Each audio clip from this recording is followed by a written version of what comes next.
Hello, everybody. This is Still Rose's podcast. This podcast was created for women by women to elevate women's voices. I hope you all are having a really, really great week.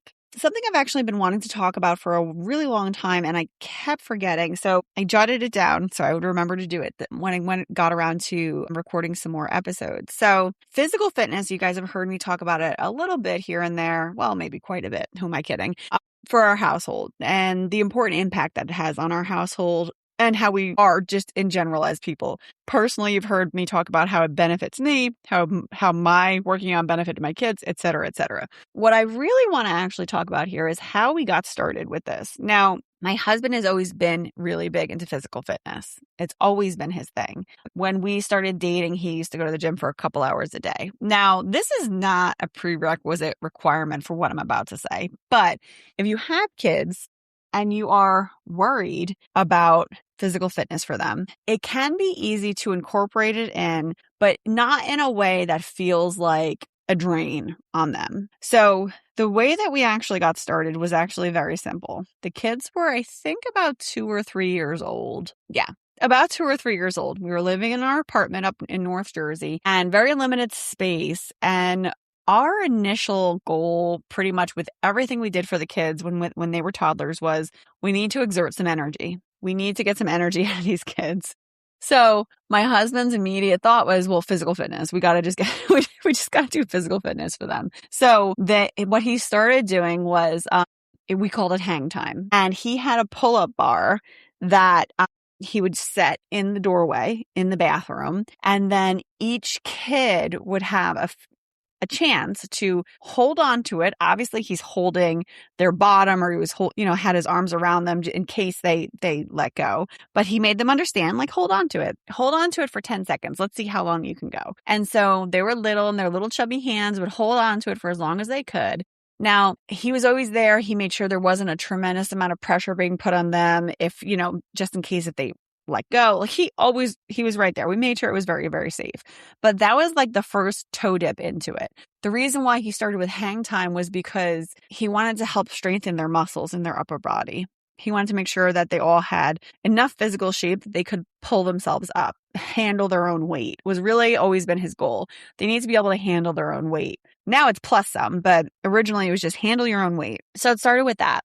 The second thing we did, which was very funny, was called the bear walk. I don't know why he called it the bear walk, but that's what he called it. And so I called it wheelbarrow because that's what we called it when I was a kid, but he said bear walk. Kids loved it. They would beg to do the bear walk. So second thing he started doing was bear walk. And the bear walk, you essentially hold their little ankles. They push up with their hands, like in a plank position, but you're holding their feet. And then they have to walk on their hands so you're like a wheelbarrow. See, makes more sense, right? Like a wheelbarrow, you're pushing them forward a bit and they're walking on their hands. Now, we had padded mats in our hallway. So this is where this happens. That way, in case anybody let go too quickly or something to that effect. Like that way they didn't get hurt. And nobody did with that activity. It was just one of those things.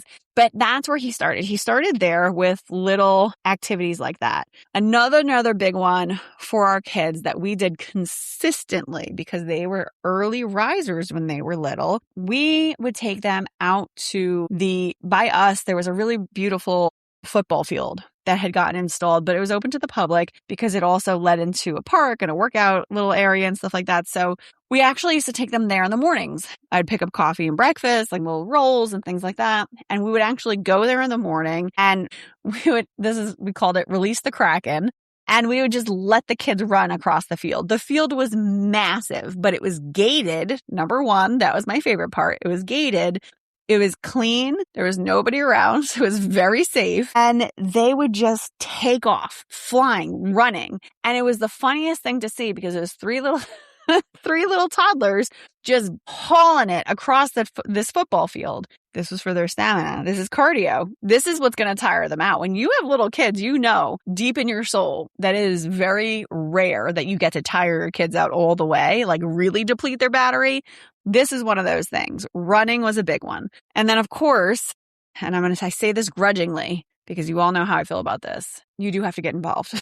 So I had to, not that I don't want to be involved, but when it comes to stuff like this, I'm like, I'm older, like leave me be. But I know it's good for me. So when they were little, if they were running or if my husband was like, no, we're going to run the whole thing together as a family, I did it without complaint. Because if I complained about it, if I push back in any way, if I show them I don't like it and I hate it and I don't want to do it, guess what they're going to do? So I can't do that. So I had to suck it up and shut up and get on board and run around a football field with them.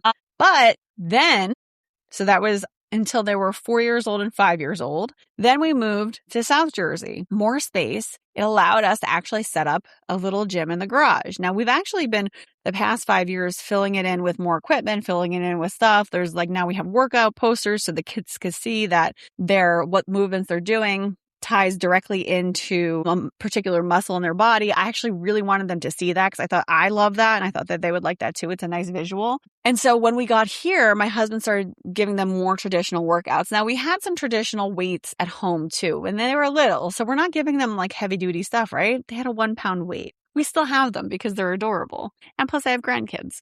So with their little 1 pound weights, he was teaching them the movements. How do you do a curl? How do you do a bicep curl? How are you doing, for your triceps? What are you doing for your little chest press? Like little, very tiny things, small little increments of it. And it just helped. It helped to set the tone. Physical fitness for young children is not emphasized, if you notice, anywhere. Like I don't actually ever, now that I'm talking about it out loud and I'm putting it on the podcast, perhaps I'm going to get a bunch of things for it now. But for the most part, I've never actually seen physical fitness pushed for young kids. I think for many reasons, a lot of people are worried about it. They're worried that if you do have your kids lifting weights, it's going to stunt their growth. Oh my gosh. Is that a myth? Hold on one second. I'm going to Google it.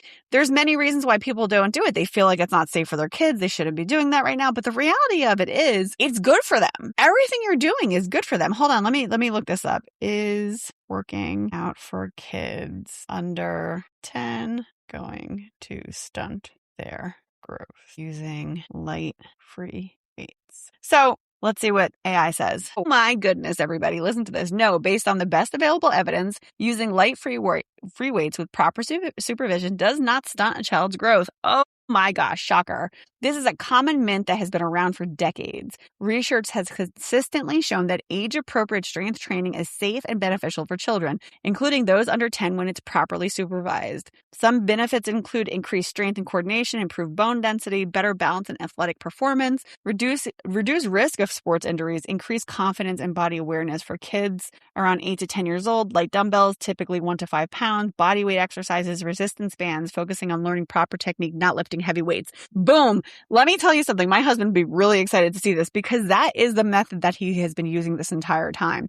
He was trying to teach them the basics so that they could have the baseline there and then thus be able to actually like work out more when they get older. Growth plate injuries are not an area of concern. It happens more likely in sports, which if you work out before that wouldn't happen.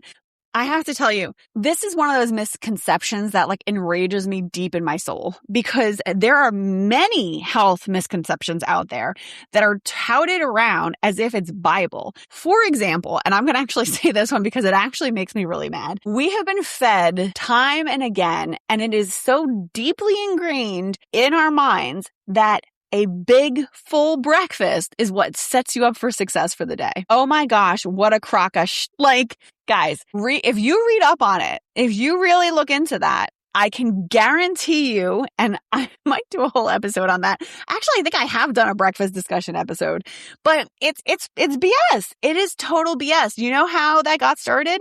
That was a marketing thing between Kellogg and Post, actually, if I'm remembering correctly.